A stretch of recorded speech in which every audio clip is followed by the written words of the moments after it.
everybody. Welcome back to Undefined. And today I am excited to talk to my friend Wanda from the Wanda Band. Wanda is, like I said, the leader of the Wanda Band, and they are based in Florence, Alabama. Wanda is actually from Huntsville, and I am excited to talk all things music with Wanda today. And as much as you can, tell us about your new album that is coming out. I got to listen to some of it, and I'm very excited for it to be released. And I want to know the process and where it was recorded and kind of your inspirations for that. Yeah, of course. First of all, thanks for listening. Appreciate that. Yeah, we're not going to release it in May. I think our first single is going to Oh, come. for singles May. Okay, yeah, I'll go back Yeah. and edit that. Yeah, But I yeah. don't, I talked to my label about this, and it's like a lot of artists like to keep things a secret and like pretend like Yeah. they're not working on something and then drop something out of the blue. Mhm. I'm not one of those people.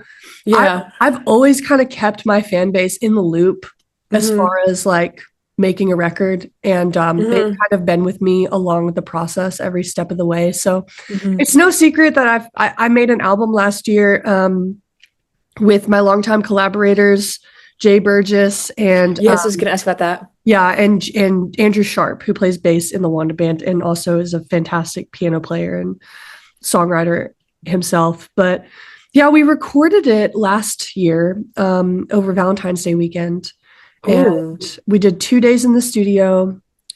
And I don't know if you like the boring way of talk. I like to talk about how we recorded it. So Yes, I'm all of it. Tell me everything. Yeah, I want to know the whole process.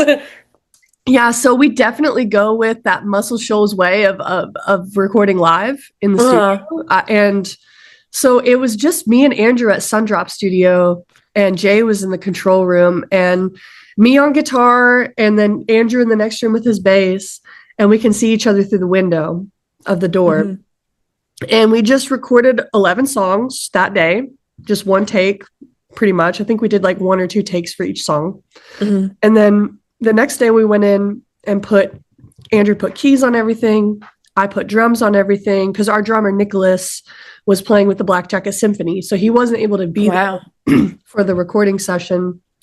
Um, so it was like kind of the first time we weren't originally even going to have drums on this album. Really? I mean, yeah, it was just going to be like a quick acoustic album that we were going to record in a weekend, Yeah. get it out.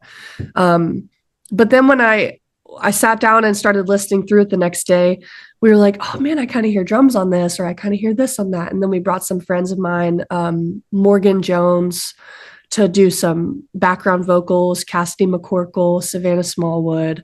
They're all amazing songwriters in and of themselves. Check them out, y'all. And they kind of put some BGVs on it. And yeah, I mean, it was done, I think, within like 4 days total. And Wow. I try to get all my records done as fast as possible because I really don't like to overthink things, especially Hmm. in the creative process, because then you'll never finish anything. You know what I Hmm. mean? And Yeah. so I try not to, I am a little insufferable with my vocal takes. I will always take the vocal, but I just kind of like decide to leave it. It's like a performance, like just let it be what Yeah. it is type thing.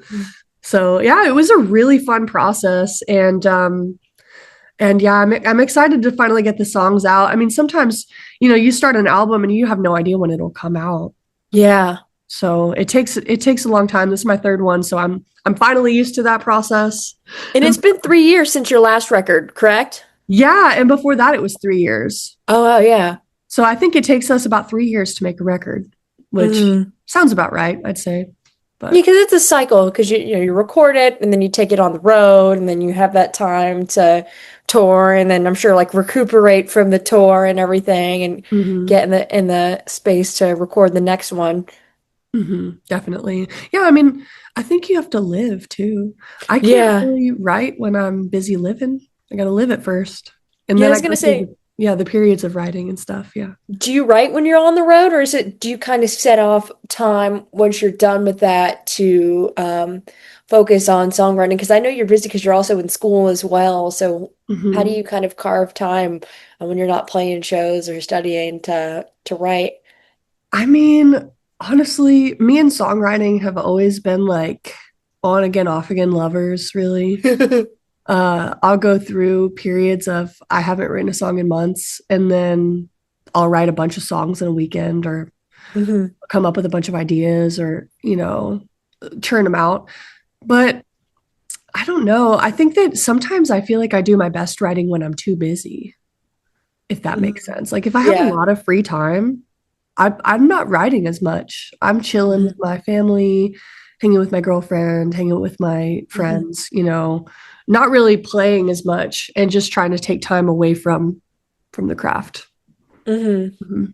That's awesome. And did you have any specific inspirations going into this new record? Like it is very, like you said, acoustic and laid back. Was there any like things that you were listening to prior or like a set vibe that you had with going into the studio? I mean, probably not. It's pretty rare that I have like I know a lot of artists will do reference tracks. Yeah. I don't do that. Hmm. I'm not saying you shouldn't. I Yeah. just don't personally do it. I Hmm. I kind of just write the song and then let the band and the producer figure out what should be on it. And sometimes I have suggestions. Hmm. And sometimes I'll be like, "Hey, will you do this?" And I'll sing a Hmm. melody, and then my bandmates will play it or something. Like I'll come up Hmm. with little things like that, but it's never like I want this record to sound like this. Um, Hmm. I was shocked after we recorded it because it was giving me kind of Brandy Carlisle vibes. Yeah, me too. Hmm. I definitely feel her inspiration on this Hmm. record, and a lot of my women folk heroes I feel like are definitely Yeah. on this record. I kind of got like a little bit of a Nora Jones vibe too, like with it. I Okay. was like, yeah, which I love. I was like, this is definitely like that female folk, but even like with those songs with you on the piano, I was like, this is kind of giving me a little bit of like Nora Jones too, which I love. I do love that. That's a great. I love Nora Jones. I should listen Hmm. to her today. Oh, those first two, her new stuff is good too, but those first two albums are so good. I really liked her album that came out. I think when we were in high school, Little Broken Hearts. Did you Hmm. listen to that one? It was more rock No, heavy. I don't. I probably had because that was around the time like my family we were listening to her Pandora station, but it's been a while. I'll have to go Hmm. back. That's a good one. You might like it Hmm. for sure.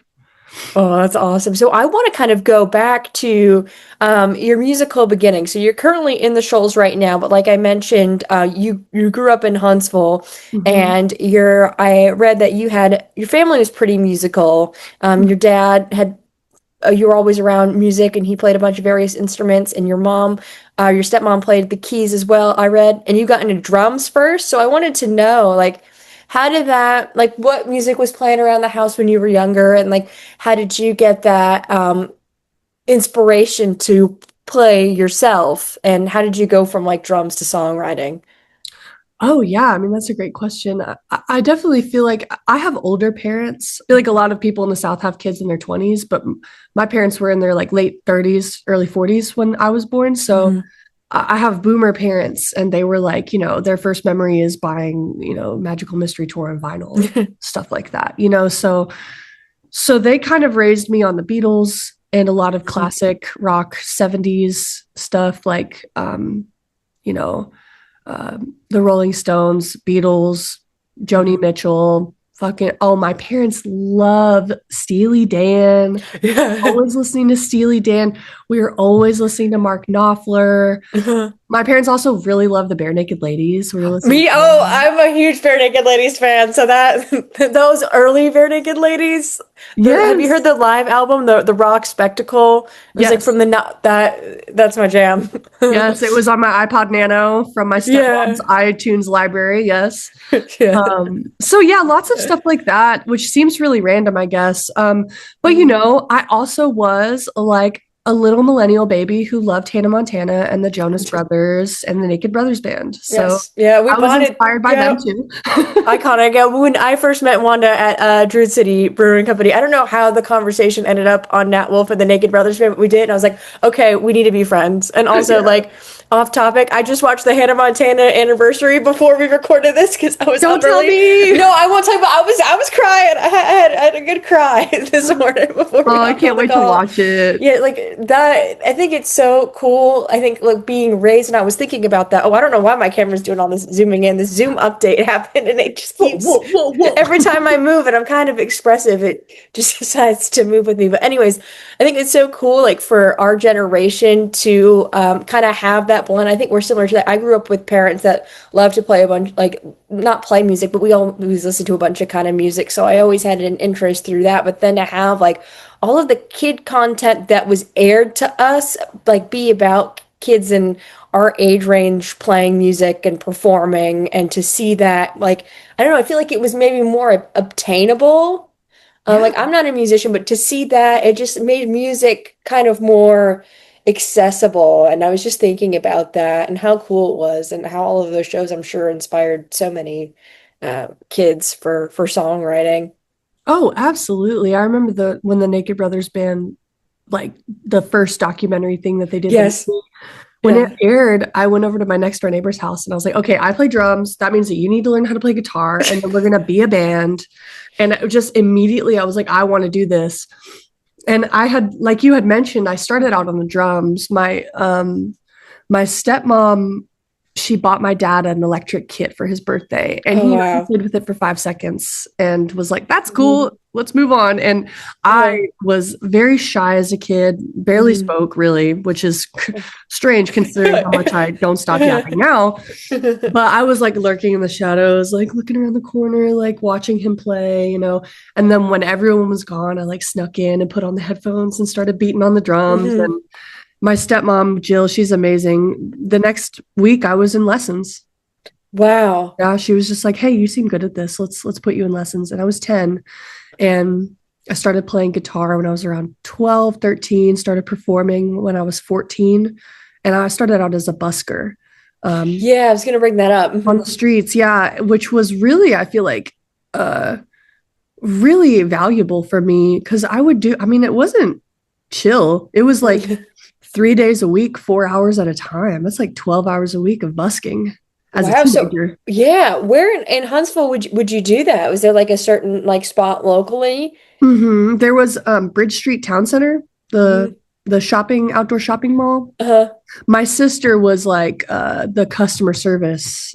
She was like the manager, so she got me the gig. Oh, wow. And I kind of got the pick of when to play. It was a little bit of nepotism, low key, but it was so fun. Like I played all the time, and I used to play out in front of the Apple store, and they would open their doors and turn off the house music at the Gap and at the Apple store, and all the places would just listen to me, and it was so fun. Whoa, that's so cool. And so you weren't the only one doing it. There was like multiple ones, but you got to like get a cool. So it was a normal occurrence. It's really cool.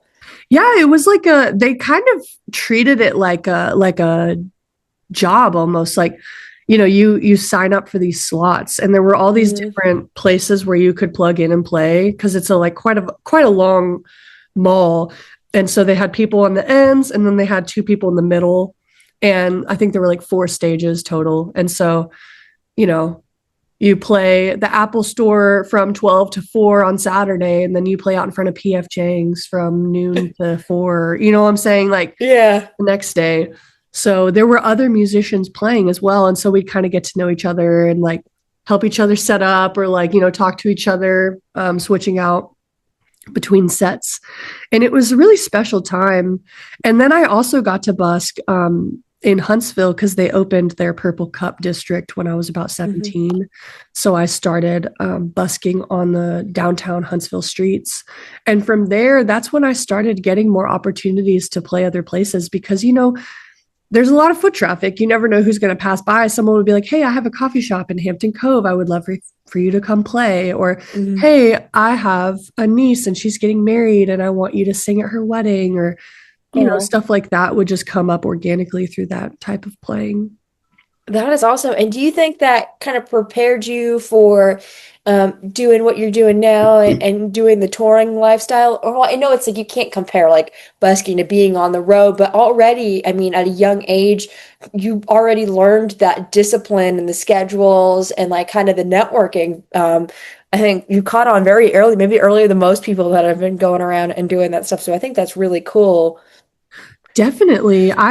You know, my dad would take me to my gigs Hmm. until I got my license. And he'd drive me home and be like, "All right, listen here, I don't want to hear you saying I'm sorry on stage for messing up. No one knew, so you don't have to you know, you don't have to give it away." Or, you know, Hmm. he would just give me tips and he would be like, Hmm. this is what you need to do. Oh, also, I got the number for this lady. She wants you to play at this kid's birthday party. Like, Oh my my gosh. dad kind of taught me how to be a professional musician from an extremely young age. So, Wow. and it wasn't even labeled as like, this is what professionalism is. It was just Yeah. like, here's what you need to do. And so it Uh, just kind of became a part of what I do. It's just like, I was telling someone this past week, I'm like, this is just what I do. This is what I mhm, have been doing. This is what I do. Some people do other things. I play music. And it's kind of like the only thing I can do. And it doesn't matter if I'm playing on the streets busking or if I'm playing a brewery gig or if I'm playing a small mhm, club in Tuscaloosa or a mhm, huge arena. It's like they're all the mhm, same to me. They're all a great opportunity for me to work on my craft and meet new people. And it's kind of like a snowball effect, like I kind of treat every gig almost as if it's my last in a way, but not in a sad way, just in like a I'm so mhm, grateful for this opportunity way. And mhm, so I'm trying to like, focus on like just the gig. Cause I feel like if you get too focused on like, oh, I'm not moving up or I'm not getting bigger, then it's really going to suck the mhm. joy out of it. Music Yeah. is a process and your favorite artist is a 10-year overnight success anyway. Yeah, exactly. These things don't happen overnight. It's a gradual process. And I love your way of thinking too. And I think in any like kind of creative space too, I think it's also so easy to like compare yourself to what's going on around you. And I think like to not have that mindset is one of like the only ways to keep going through. And I love your way of thinking. I definitely feel like it's the only way to think about it. Because, if you kind of go in the other direction, it leans towards entitlement and it kind of makes you a little Yeah. miserable, if you ask me. Exactly. Like we're all on different trajectories and different pathways, and different things are going to happen in a different, like, there's no set timeline for anything. Yeah. And also, music is so, I mean, my thing about music is like sometimes you just might not have your audience yet. Like, Hmm. excuse me, Brandy Carlisle, I remember I saw her at the Ryman right before COVID.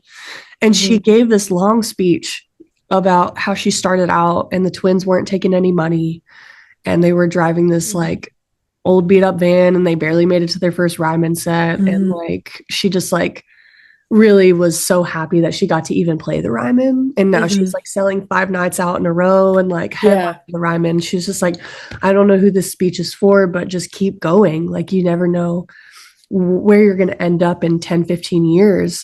And she said, like, when I started making this folk music in Seattle in the 90s, it was the height of grunge. Yeah. Nobody cared about my music, but I kept Hmm. making it. And it's Hmm. like, right now we're in the height of, I don't even know, AI music or something. I don't know. I'm trying to think. I'm like, what is popular What is right this music now? time? I don't Yeah, know. I don't know.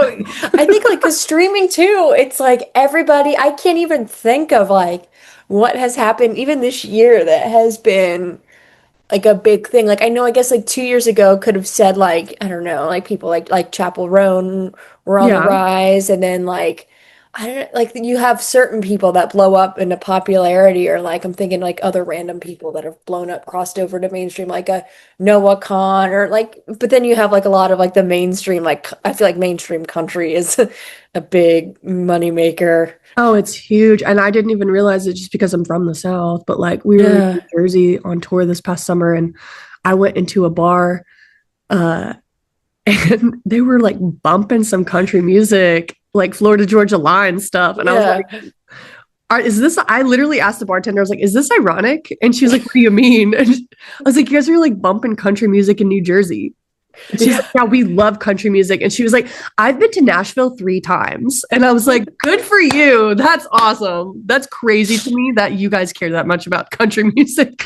Not that But I it's yeah. don't. It's just I'm overexposed to it. So I don't realize how I Yeah. like it outside the South. Yeah, that's the thing. I've noticed it too, and I think like in even like in the Grammys, like the big wide pop culture things, to see a lot of these big names be. Sometimes I'll like look at the iTunes chart or I'll look at the Billboard. I was like, this is a lot of country. Country is making a huge comeback. And that's what I'm saying. Like, people who were making country records, even just as much as a few years ago, maybe they weren't getting as much traction as they are now, you know? And I think that all songs have their time. Think about Mm-hmm. Kate Bush, Running Up Yeah. That Hill. I mean, could you imagine? I think that that song was making like $1 million a week when that season of Stranger Things came out. Yeah. And I think the same thing is happening with the Goo Goo Dolls right now with Iris. Like Yes. that's it. Like it's so weird too to be in that age of music where, you know, everybody I feel like is listening to their own things, but then you'll have these moments where these old songs from decades ago just suddenly become like the next big thing again, which is wild that this is our musical economy. Yeah, and I think that, if there's any musicians listening to this, I hope you take some hope from this because, a lot of the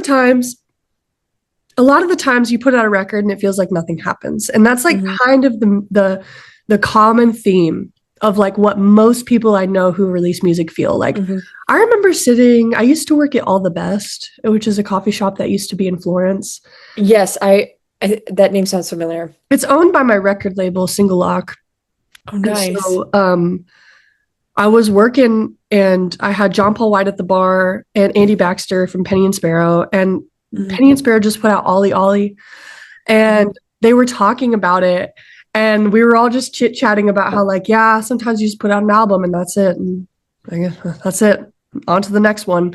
Because Hmm. it's like you're not always going to have an immediate success. And even these Hmm. dudes who I feel like are hyper successful to me, I would love to be on the level they're at one day. Hmm. Even they feel like, yeah, we put it out and whatever. Like, Yeah. nothing happens almost because it's like so anticlimactic. Like, I Hmm. mean, if you think about it from my perspective, it's like I've been thinking about this record for over a year, listening to these songs, thinking about what I Hmm. want for music videos, talking to my album artists. Like it's been building up in my mind. And you Hmm. guys just get the finished product. Yeah. But for me, it's like, ta-da. That's your baby. And Yeah. everyone's like, cool, that's great. Maybe I'll listen to it. And it's like, dang. But you never know. Like maybe in 20 years the album will blow up and or maybe it will Yeah. never. And I don't care. I'm just gonna make another. Yeah.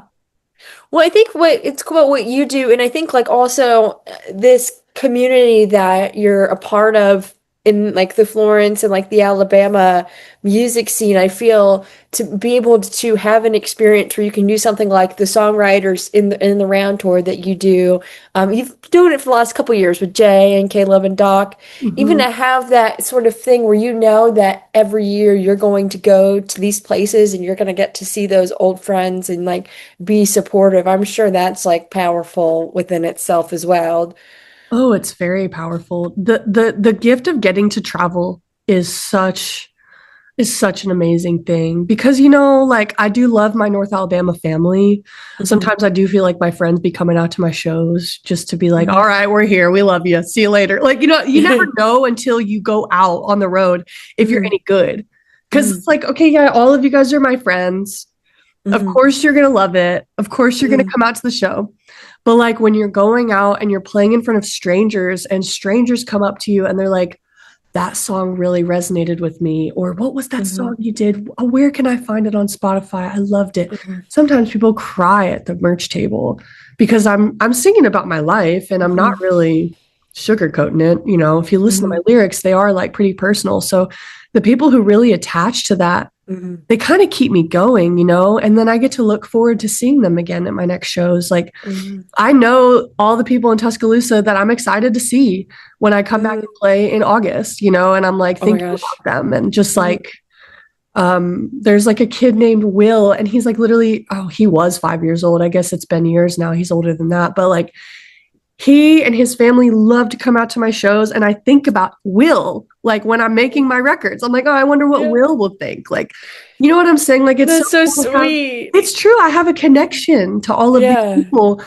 and so I'm really glad that I have this Alabama small, tight knit community, almost like a cult following. Like Hmm. maybe it's not a huge following, but all the people will buy the t shirt and buy the record. And that's Yeah. amazing. And I'm so grateful to have that because I do have like a foundation to build off of. I mean, it can only get better from here, really. And I'm really blessed to be able to look forward to things like the Singers in the Round show and Yeah. have Jay and Doc and Caleb to we kind of split it up. It's like, who's going to book these shows? Who's going to book Hmm. these shows? And yeah, I'm really, really grateful for the opportunity to even tour because it is expensive and it is Hmm. hard. And being from Huntsville, we get this really cool thing called the Huntsville Music Office, and Hmm. they give you grants to go tour. Oh, wow. I was not aware of that. That's really Yeah. neat. Shout out Huntsville Music Office. Matt and Jackie, you're the best. But yeah, that they give us a stipend so that we don't go hungry and so that we can sleep in a nice place on tour. And that's Wow. amazing. That's incredible. More towns should do that and take after that. I think more are starting to do it. And I That's think really inspiring. I almost think that it is a part of the like the what's the word I'm looking for? Travel tourism.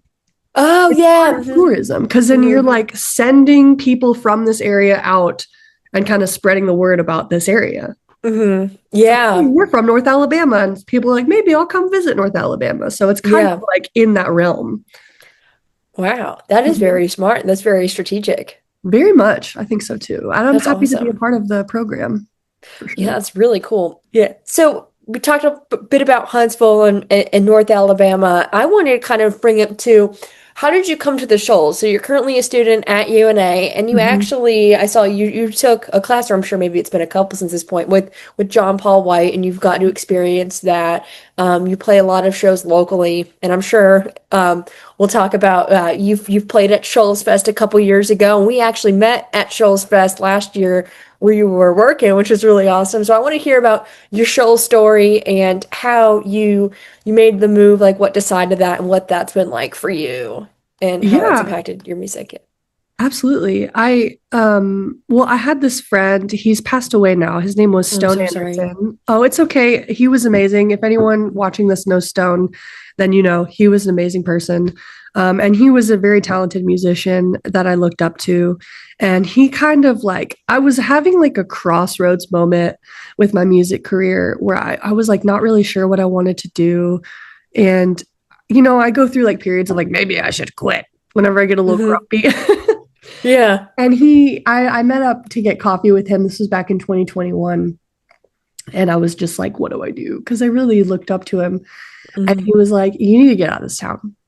You need to get out of Huntsville. You need to stop playing the bar gigs and burning yourself out doing cover songs. He was like, you're a Hmm. songwriter. You need to be making original music with people who make original music, and you need to move to the Shoals. And I'm going to move with you. And I was like, Oh okay, let's go to the Shoals. So we decided to move to the Shoals together. And he passed away like right before we were supposed to move. my gosh, I'm so sorry. Yeah, very sad. It was a very tragic time. And I almost didn't go Hmm. because of that, because I felt weird going without him. Hmm. But then I remembered that I probably should go and Yeah, probably he should, he would yeah, sound do like he what would have wanted you to do. Hmm. exactly. He wanted me to go to the shows. And Hmm. so I moved anyway. And I started going to school at UNA because they have their entertainment business program. Um, and yeah, I ended up really loving the Shoals, and I got signed to Single Lock Records, which was really That's really cool. cool. And I got to, become friends with all the people that he said I should be friends with. Yeah. And it was a really beautiful thing in a way, and also really sad. Hmm. But I'm really grateful for his influence in my life because it changed my life forever. Yeah. And I think that my life would still be beautiful if I hadn't gone to the Shoals, but I love it there. It's a Hmm. slow pace of life or slow It pace is. of living, lower cost of living. People are just sweet. And Hmm. I can really have the space I need to work on my art, to be out in nature, to Hmm. just hang out at my house with my cats. Hmm. Like in Huntsville, I feel a little spread thin because I'm very community oriented, if that makes sense. So, and I have a really hard time saying no. Yeah. So when I'm in my hometown, it's like I'm at the coffee shop and then suddenly someone's asking me to do this and I say yes. And then someone's asking me to do this. And then suddenly my schedule is filled with all these things. And so being in the Shoals kind of like brought me away. And now I can say yes to things when I really want to. which is Hmm. way more beautiful to say Yes. when you really want to do something. And that's a hard thing to learn. Like that's something that I struggle with sometimes too, is like because you want to take up all of these opportunities and see other people, but you also don't want to spread yourself too thin. Yeah. So that's definitely a balance. I wanted to hear more about your personal experience with Tuscaloosa because I know that is a big part of your career and your journey. And because I live here, I want to hear more about your take and your history. You played the Get Up, which was amazing. I wish I that was before I moved here, but I've heard all about it. Bo has talked to me extensively about that show, and I want to hear your experience and some other cool stories that you have to share. Yeah, it was really random. I got a call from Jay Burgess and Hmm. he was like, "Hey, I gave your number to my friend Bo." And I was like, "Okay." He's like, "He's probably going to call you soon. Just say yes." And I was like, Hmm. "Okay." And so Bo calls me and we're chit-chatting on the phone and I'm like, "This Hmm. man sounds so jolly and cool." And he's like, "Hey, Yeah. would your band like to come play in Tuscaloosa tomorrow? Like Lee Baines had canceled or something." Oh. And he like really needed a band. He tried to get the Pollies, but the Pollies weren't available, so they gave them my number. And so the band and I like drove down to Tuscaloosa, really not knowing what to expect. And when we got there, Bo had like veggie hot dogs on the grill for me, and he already knew Nick, my drummer, so they were like, chit chatting and smoking cigarettes. And I was like, the vibe here is so cool. And Yeah. it just so happened that like that particular night, the entire department of biology was like celebrating at Druid City for some reason. And so like all these bio students were like up front, like at my show, like, woo! Was this at the Get Up or was this something else? This was at just Druid City. Like, Oh wow, I love it. I think it was 2021 or 2022 was the first time I played. And after that, I was like, wow, I feel like I've played here many, many times, even though it's my first time. The Yeah. crowd was so amazing. So it's like after that, every time Bo asks me to play, I say yes. Hmm. And the shows have just gotten bigger and better each time. And I remember last year or maybe 2024, I guess, I was kind of getting really burnt out. And was just like not in a great place after my second Hmm. album came out because I got that little slump. Sometimes you get a little Hmm. depressed after your albums come out. And I was in a little depression and I was like, I'm going to quit music. I'm going to quit music. I can't do this anymore, which God, I'm so annoying. But I got a call from Bo that same day and he was like, hey, how would you like to open for Brittany Howard? And I said, yeah, I'm going to do that. I guess I won't quit anymore. Maybe. I guess I won't quit. And then fast forward, I'm working at All the Best. And Ben from the Shakes, who owns my label and owns All the Best, he was like, hey, are you excited for your show this weekend? And I was like, I'm so excited. He was like, I hear that a band is going to play. And I was like, better stop it right now, mister. And he's like, I don't know. I don't know. And then I get to my sound check and I see him, and then I see Zach, and then I see Heath, and then I see Brittany. And I was like, why are all of you here right now? Yeah. Hmm. I wonder why all of the Alabama Shakes are backstage at this Brittany Howard show. And then I heard them start this feeling at their sound check, and I lost my damn mind. I was like, because Yeah. he kept it a secret from me, kind of. I mean, he was kind of giving it away, but I was like, Yeah. this is crazy because I have been manifesting the Shakes reunion for literally Yeah. years. I've always been delusional and I've been like, I'm going to open for Alabama Shakes one day, you guys. I'm going to open for the Alabama Shakes one day. And it literally happened. And I don't That is know. insane. Isn't that insane? Insane. Yeah. And now they're my favorite band. And now I've gotten to see them like Hmm. 4 or 5 times because they've been touring so much. Yeah. And we were on the road I was on the road with the Pollies at the same time that they were on the road, and they have the same booking agent. Uh, We were kind of able to like coordinate shows and go see them in multiple cities. oh wow. Yeah, yeah. That is so amazing. I've never seen them before. They're coming here in I think June, so I'm gonna definitely make it out to that and Yeah, I'm don't miss excited it. to see them. I mean, the It's fact so that amazing. you're able to be there for that iconic moment and then I think that must be so cool to play with your favorite band and like to get to know them and to have that experience and um I mean Brittany is just a legend too.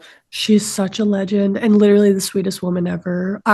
When I was backstage, because that was like very surreal for me. Like, I Hmm. don't think people really even understand Yeah. just how, like, I literally thought it was a dream. Yeah. And I was like leaned up against the wall, like kind of wallflowering, watching everybody backstage, just having a quiet moment to myself. And Brittany and her fiance come up to me and they're like, "How you feeling, sweetheart?" And I was like, honestly, I feel like all my dreams came true tonight. And Brittany goes, "Well, that's what happens when you have good vibes. You better get used to it." Oh my gosh, is that the first time you met Brittany? No, I'd met her in Chicago the first time I Oh met wow. her. We'd met a few times by That's that. really cool. So like I already had like a little bit of a rapport with her, luckily, because I probably would have been too weird if I hadn't already had that. Yeah. Because she is one of my heroes. But to just be able to like have that and like to be able to, I got to hang out with them the next day at the hotel in the morning in the parking lot. We were just chit chatting. And it was just such a cool moment because I was like, man, every time I've ever tried to give up and I didn't, it led me to this moment. And Yeah. It's so like a sign from the universe.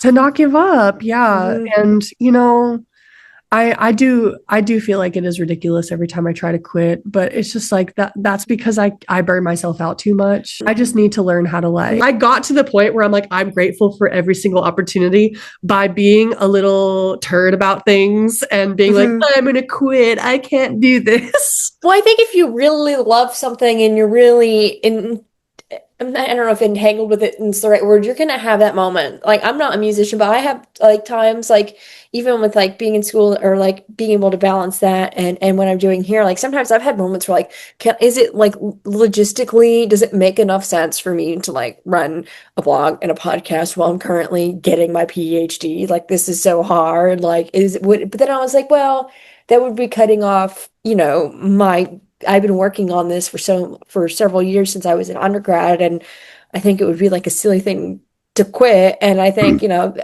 with any kind of thing, if you're really connected with something and you put so much effort in, you're gonna have those moments. Like I feel like I've been in similar situations too, where it's like this is hard. Yeah, well, I mean, I feel like you and I are pretty similar where it's like we want to Hmm. be able to do a lot of things. We want to be able to well, Hmm. I certainly want to be able to like uplift others with my Hmm. work as well. And this is a Hmm. way for you to highlight, musicians Hmm. that you appreciate and like Hmm. get the word out about them and have a more like down to earth conversation, Hmm. which I Yeah. feel like is rare. So many interviews are so sterile sometimes. Yeah, and that's I'm trying to break that. Like I watch a lot of interviews and I think as a fan, like it almost like made me kind of uncomfortable to listen to so many of like these kind of almost like promotional, like one-sided. And I was like, well, Yeah. this must not be fun for the the person on the other way. So that's what I try to make effort to make a good experience where of course you can plug what you need to plug, but also have a good time. Yeah, I think it's cool you're still doing it. I mean, it Mhm. is admirable that you're also getting a PhD while you do it. Like, It's dang, hard. girl.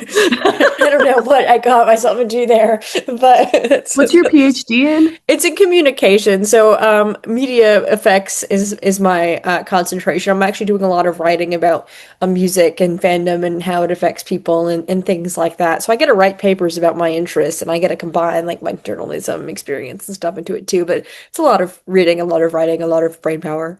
That's amazing, though. Thank you. Carving your own spot in like music, Yeah. in the music world and media. Yeah, it's very cool. Thank you. I Very appreciate it. awesome. All right, so kind of continuing with the same vibe as the Shakes, and again, I don't know why I'm so zoomed in right now, but we'll just go with it. Okay, now we got it. Zoom updates freaking out. Anyway, so continuing with the same vibe as the Shakes, I want to hear more about the time that you played ShoalsFest. It was 2022, and how was that experience for you? Because we've talked how you're also a big Jason Isbell fan like myself, Mhm. and like what was it like when you got the call? Because this was about a year since you moved to the Shoals, or like right in those early days. Was that just insane? Yeah, I mean, I didn't expect it. I'll be honest with you. I was very Hmm. shocked when I got the offer. Um, yeah, I had been when I moved to the Shoals. The UNA department was like, "Hey, they need volunteers to clean up Shoals Fest," and I think this was 2021. So I Hmm. like reported for duty at like 11 p.m. at the end Yeah. of Jason's set and broke it down and stood up there on the stage and thought like, okay, I'm going to be here next year. Oh, Delusional. I'm so delusional, but it always ends up working out for me. manifesting works. No, I it do it manifest works. things You like do. Hmm. it be happening. So I stood up there and I was like, I'm going to be here again one day.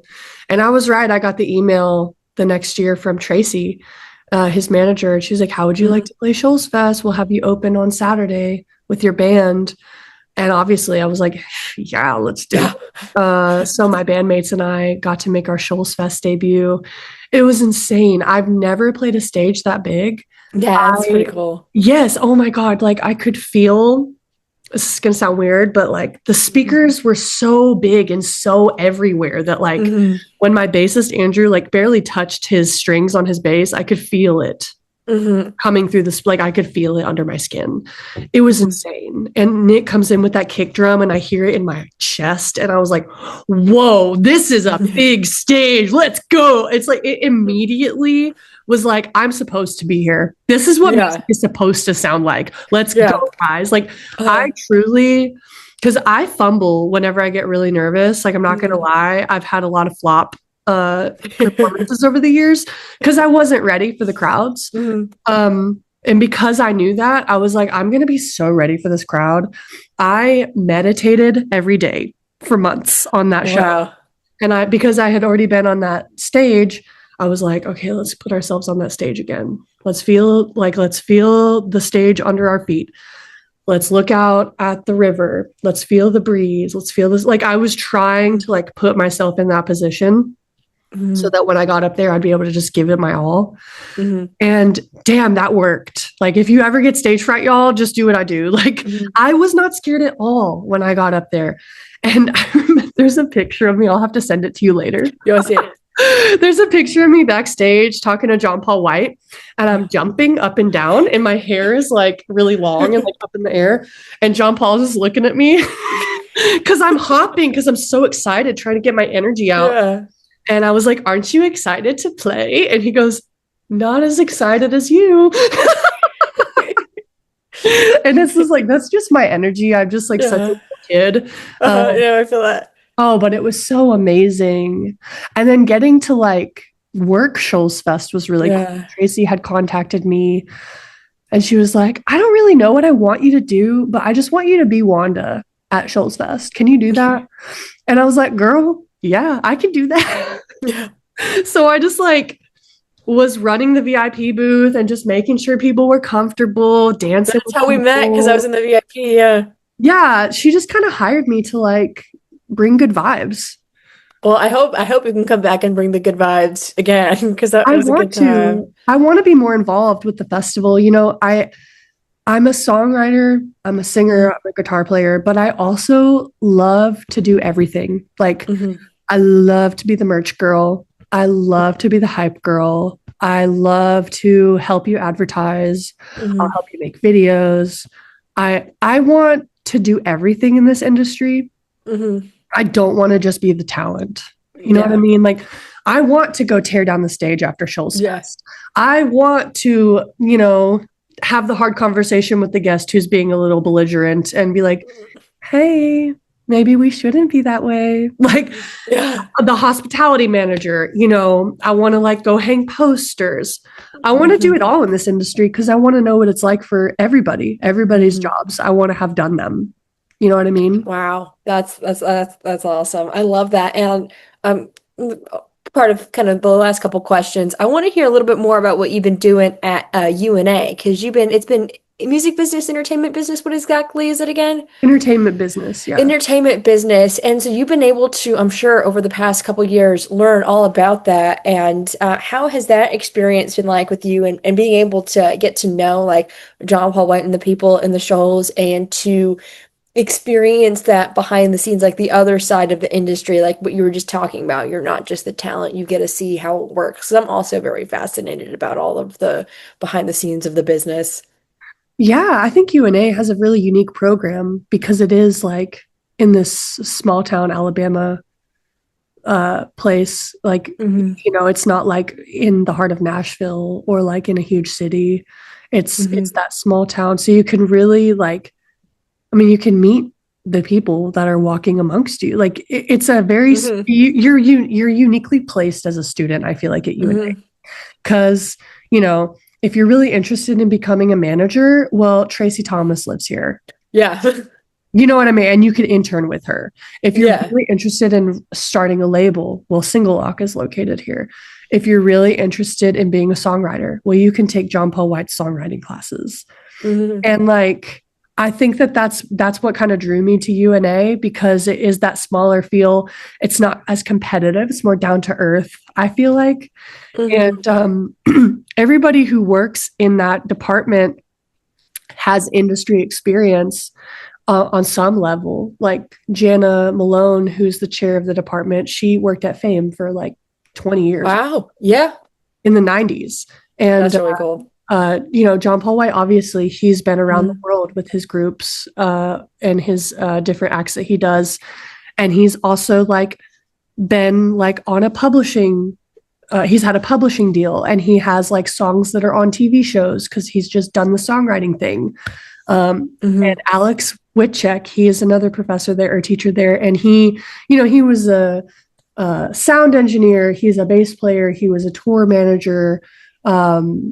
He does live sound really well. Like all of these people have so many different areas of expertise combined, and so you're Hmm. kind of able to get a really wide array of information and education from like real world experiences. And I really enjoy I enjoyed John Paul White's songwriting class because he kind of showed us these different techniques that he uses. One of his things that he does is he keeps a book of idioms on his coffee table Uh-huh. and he'll pick it up and pick an idiom and write a song around that idiom, which I think is really interesting. Or I love sometimes that. he'll give us like, okay, here are the 5 titles you can choose from. Pick a title and write a song based on the title.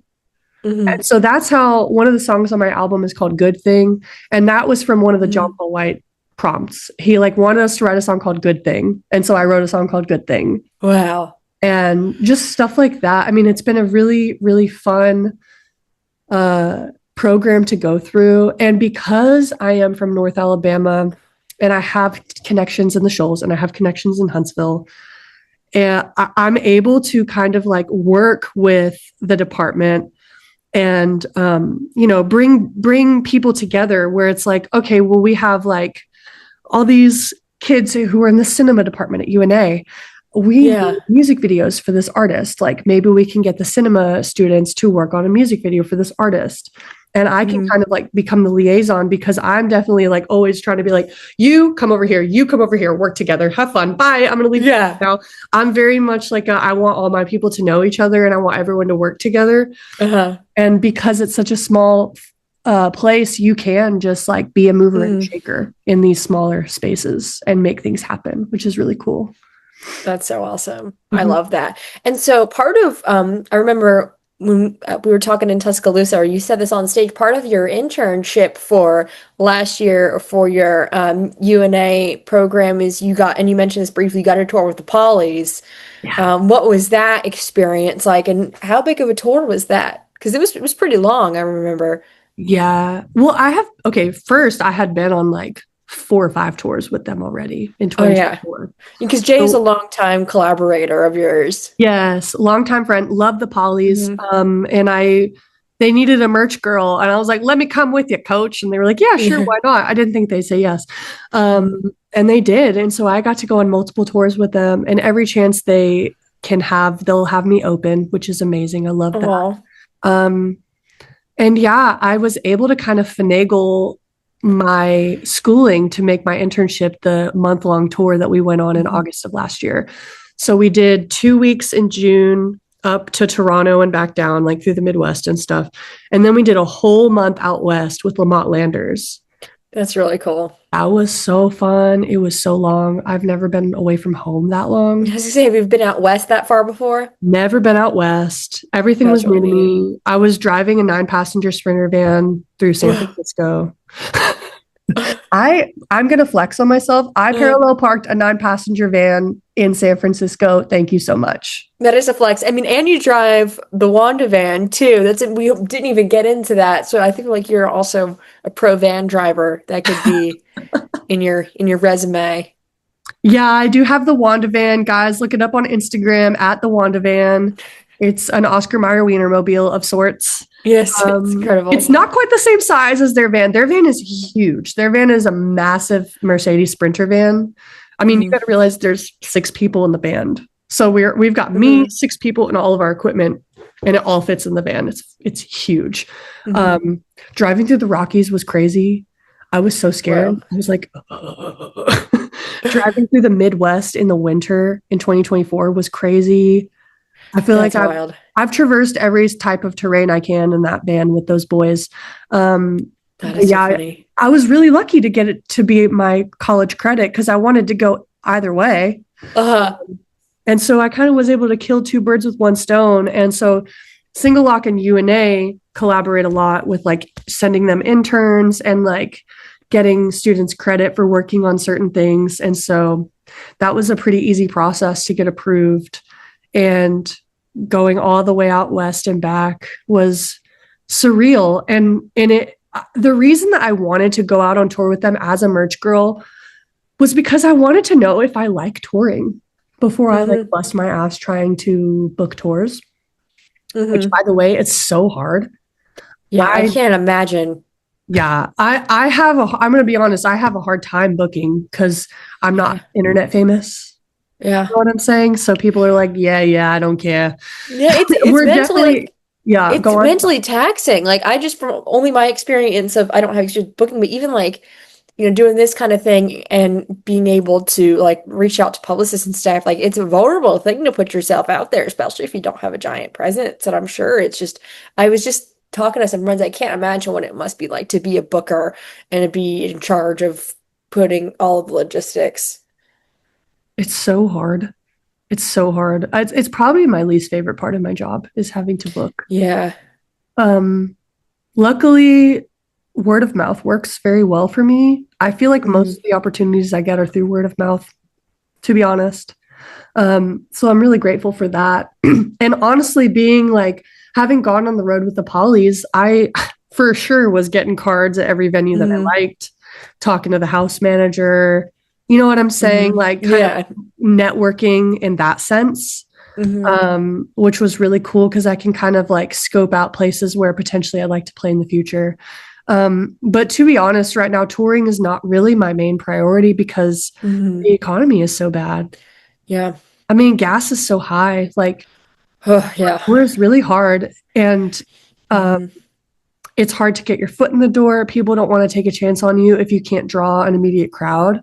We're in a really weird spot when it comes to touring, and I feel like a lot of bands feel this way, Hmm. even ones that are. I mean, I even saw Jason post about how this was years ago, I think.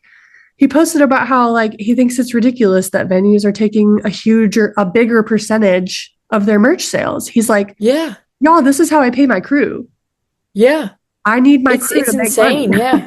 I don't know if you follow BJ Barham of American Aquarium, but he made a whole he had been advocating because he would go online and complain about the merch sets. He's like, fuck your merch cuts. This is ridiculous. And so he would have, and I think they still do this at their shows, he'll have a sign and let you know, like, hey, just heads up, they're taking a cut, or we're happy to announce that they're not taking a cut.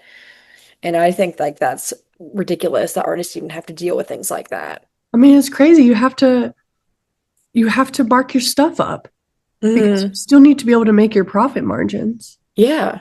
And so it's like, I will pay $45 for my Comfort Colors Alabama t-shirt, but I know that like Live Nation is getting a huge chunk of that, and that just sucks to me. Yeah, me too. That's what I try to like when I go to these shows, I try to get the merch and like sometimes if there's like tipping options that I can afford it and if it's like a smaller van and stuff where I know that they will need that, I try to make that happen. Yeah, and that's important, any little bit helps. I always put out a little gas can at my merch table, and I Hmm. feel like that feels good to people because Hmm. everybody understands that gas is expensive. And so Yeah. like if somebody is like, "Oh, I don't have the money to buy a t-shirt, but I'm going to put a few dollars in this gas can." It's like, "Oh, Hmm. that's huge to me. That's Thank you." yeah. And every now and then somebody will pop $100 bill in there, Wow. That's because they're amazing. really trying to support the arts. And it's like, you have no idea how much this means to me. It's so sweet. It is I so love sweet. that. Mhm. Yeah. It's good to have people that care, but yeah, in this landscape touring and it's just hard. I can't It's imagine hard. from like the behind the scenes, all of the moving parts and even just getting your foot in the door. Yeah, I try to stay on good standing with everywhere I've ever played because if I want Mhm. to come back, they'll remember me and maybe they'll book me. Um, but yeah, like I said, my focus is more so just on finishing this album and putting it out there. And I really want to make fun videos for it and have fun with my friends and just Yes. make it a fun process because my second album coming out was like I was like 26 Mm. and just hormonal or something, like going through Mm. my Saturn return or whatever. So it was just like a really grueling process and it was not Mm. fun for me. And I don't think I Mm. made any content for it because I was just so over Oh, it by the time it came out. And I don't want that to happen for this album. I want to have fun making the content and rolling it out and just do stuff with my friends instead of like, if this isn't successful, I'll die. It's like, I don't care. yeah. It's just, Just enjoy the process. I think that's important too, because you spent so much time bringing this art in. I think, and I love a good music video. I love a good like album that has a cohesive, creative flow. And I think that's so much fun as a listener to be able to go and watch music videos. Because that's also not a common thing. I don't think a lot of people make music videos anymore. I mean, like the big pop stars, even, I feel like it's rare to get music videos out. And I love watching a good, putting on YouTube on the TV and putting on music videos. yeah, my old roommate and I would just put on music videos and make breakfast in the morning and just like vibe. And Yeah. that was such a fun part. I also love music videos. And I think I'm going to make some for this album and just have so much fun with it because it is really fun. Before I even played music, I made videos. I wanted to be a filmmaker when I was little and an Yeah. actor. And Yeah, I love that. that's like my first love. And so being at UNA again, my minor is in cinema. And so Oh, I'm I love able to that. like work on all these sets now and kind of learn the ins and outs of filmmaking and the technical aspects of it. And that's been really inspiring because I'm like cooking up ideas for my album and now I Mm. have the technical skills to like execute it. Yeah. So that's been really cool. And I won't have to necessarily hire. I could do it myself now that I Yeah. do it, which is really cool. That is exciting. And I'm sure I bet you have like connections and resources being in that UNA program too, that would be a little bit easier. 100%. And I've met these young filmmakers, like, I mean, they're like 20, 21. They're Hmm. good at what they do and they're hungry for projects to work on and they want to like work on things. So I can shoot them an email and be like, hey, we're doing this shoot on this day. Like, you want to come out and be a grip or do you want to, hold the camera or do something. Yeah. And that's really cool. I mean, I think the theme of this whole meeting has been community. Yeah. I wouldn't be here without my community. Well, I wouldn't know Hmm. you without my community. Yeah. And I Isn't that think crazy? it's Yeah. beautiful. And like, I try to focus on that because I feel like it can be so isolating to just do this. And like, that's all I care about. It's like, Hmm. oh, I only have 300 listeners on Spotify. I'm a failure. Or Yeah. I I could just be hate like, looking at numbers. Yeah. right. It's like, okay, well, if I really think about it, if there were 300 people in this room, it would be packed. Like, Exactly. Yeah. cool. And we're all listening to Wanda Band. How awesome is that? Like, Yeah. instead of being so focused on like thousands and millions, it's like, let's just be focused on the people that we have that are I supporting know. the content. That's beautiful. I love that. And it's been such an honor and a joy to talk to you this morning. I've had so much fun. Is there Yeah. anything else that we haven't covered that maybe you want to bring up? Got the single is coming in May. Mhm. And you mentioned coming to Tuscaloosa in August. Is that announced yet? Is that going to be at Dream City? I think it's on my website and my Spotify. I already put it on Yeah, there. I saw it on YouTube. I was going to bring it up. Yeah, I think it was on that. It's Yeah, at Druid City. I'm doing a short run down to the Gulf Coast, and Tuscaloosa is our first stop down there, and that's going to be in August. And yeah, check out my website, y'all. I also have a Patreon. That's been Yes, extremely helpful. My patrons have pretty much paid for this album. Like, my that's Patreon incredible. money got us catering. My Patreon money bought us coffee. Like, I appreciate my people for taking care of us. You can donate as much as or as little as $1 a month. And then there's $5 a month, and there's $20 a month, and you become a part of the process of making the records. You get access to my demos and my blog posts. And sometimes I even have people vote on, like, what do we want for the first single, or what do we want for this first music video? And so people stay involved in the process, and it's just a lot of fun. So I love that. And everything will be linked when this is up on the podcast feed and on the YouTube. Everything will be linked in the description on how to find you. And it's just been a blast.